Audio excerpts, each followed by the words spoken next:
年过65周岁以后，不管夫妻感情多好，也要留下这两个心眼。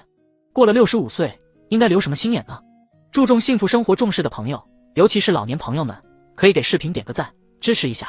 我们就来具体说一说吧。对于现在社会的状态来说，65岁其实也不算大，是刚好进入晚年，就人到了这个年龄也刚刚退休。但是虽然进入了晚年，这个时候该留的心眼却一个不能少，否则的话，你未来的生活就不容乐观了，也许会增加许多的不确定性。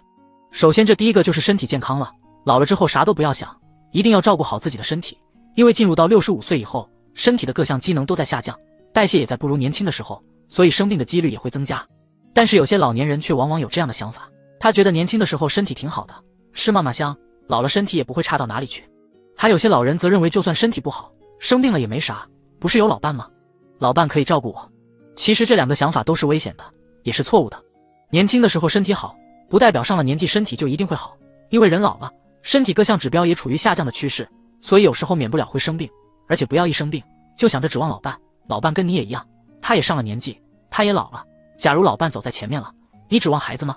都说久病床前无孝子，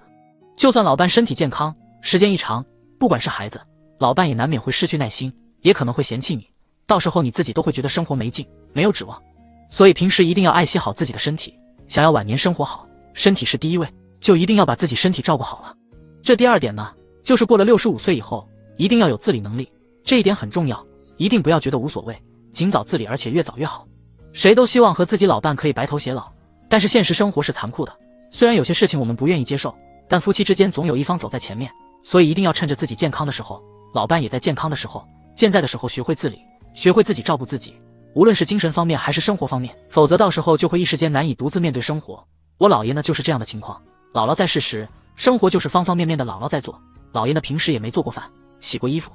自从姥姥生病之后，姥爷一个人生活都没有那么乐观的，自己不做饭，也觉得一个人没有必要顿顿都做饭，经常凑合的吃个馒头喝点水，时间一长就经常头晕，去医院检查呀，医生就说营养不良。你说平时习惯了衣来伸手，饭来张口，这突然顿顿吃馒头喝水，平时也不主动去动手做饭，更别说营养均衡了，久而久之身体自然也就垮了。相反，爷爷呢就是说虽然是一个人生活，但他呢也很勤快，自己还蒸馒头，熬汤炒菜，每顿饭都做了营养均衡，饭后还经常走几公里来锻炼身体，平时没事了还会写写字，看看书，娱乐自己的生活。现在都80多岁了，身体还是非常好，气色呢也是容光焕发。所以65岁以后的老人一定要尽早学会自立，就算一个人生活，也不会有陷入进绝境，依然可以生活得很好。今天所说的这两个心眼呢，并不是我认为勾心斗角，也不是说对另一方的怀疑，而是要告诉大家，尤其是老年人怎样才能让自己的晚年生活幸福，也是提醒大家要提前有所准备，防患于未然。朋友们觉得这些话有道理吗？你认同这样的观点和说法吗？欢迎在评论区留言，我们一起来聊一聊，下个视频见。